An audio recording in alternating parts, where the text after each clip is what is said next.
Vi fortsætter med kapitel 27, paragraf 3. Det stille svar. Og i dag er det lektion 223. I stilheden bliver alt besvaret, og et hvert problem bliver roligt løst. I konflikt kan der intet svar, ingen løsning være.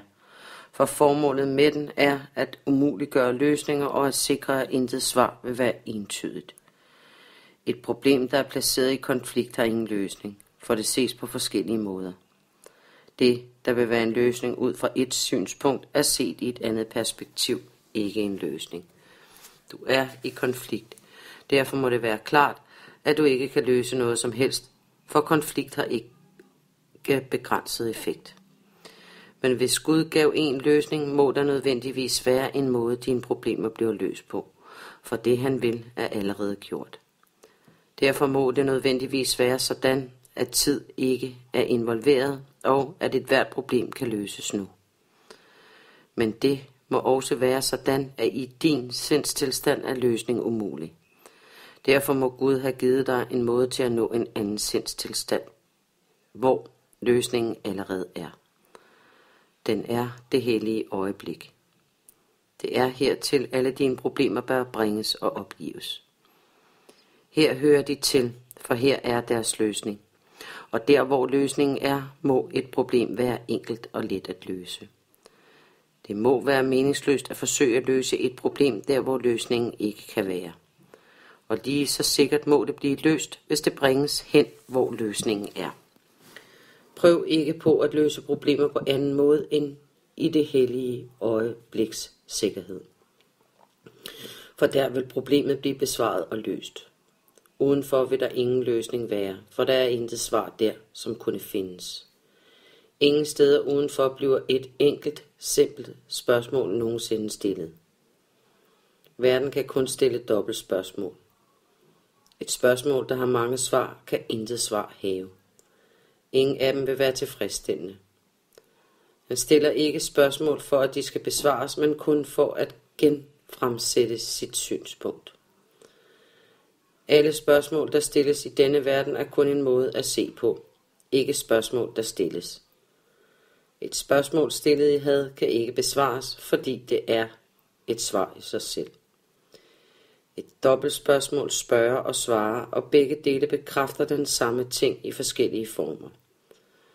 Verden stiller kun ét spørgsmål. Det er dette. Hvilken af disse illusioner er sand? Hvilken giver fred og tilbyder glæde? Og hvilken kan give frihed fra al den lidelse, denne verden er lavet af?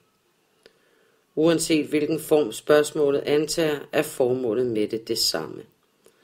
Det spørger kun for at fastslå, at synd er virkelig, og svare i den form, det foretrækker. Hvilken synd foretrækker du? Det er den, du bør vælge. Andre er ikke sande.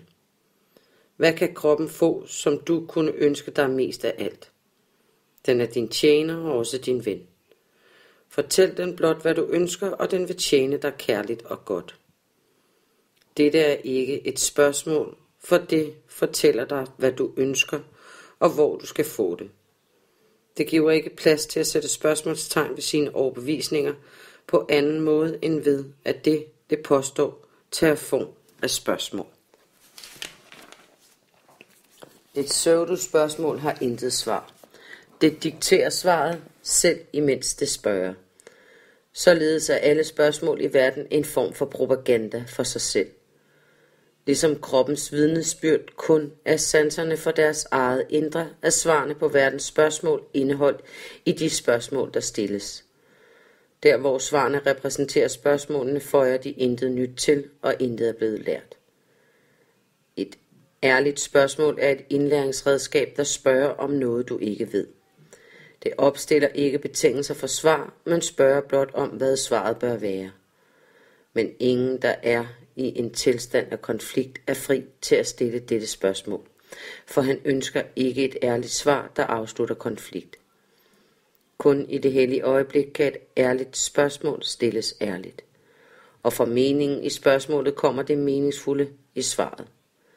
Her er det muligt at skille dine ønsker fra svaret, så det kan gives dig og også blive modtaget. Svaret gives overalt. Men det er kun her, det kan høres. Et ærligt svar kræver ingen opoffrelse, fordi det besvarer spørgsmål, der ærligt stilles. Verdens spørgsmål spørger kun om, hvem der kræves opoffrelse, ikke om opoffrelse i det hele taget er meningsfuldt. Så medmindre svaret siger, at hvem, vil det forblive uerkendt og uhørt, og således besvares spørgsmålet intakt, fordi det gav svaret til sig selv. Det hellige øjeblik er det tidsrum, hvor sindet er stille nok til at høre et svar, der ikke er en følge af det spørgsmål, der stilles. Det tilbyder noget nyt og anderledes end spørgsmålet. Hvordan kan det besvares, hvis det blot gentager sig selv? Prøv derfor ikke på at løse problemer i en verden, hvorfra løsninger er lukket ude. Men bring problemet til det eneste sted, der kærligt indeholder løsningen til dig. Her er de svar, der vil løse dine problemer, fordi de er adskilt fra dem. Og ser, hvad der kan svares, hvad spørgsmålet er. I verden rejser svarene blot nye spørgsmål, selv om de lader det første ubesvaret.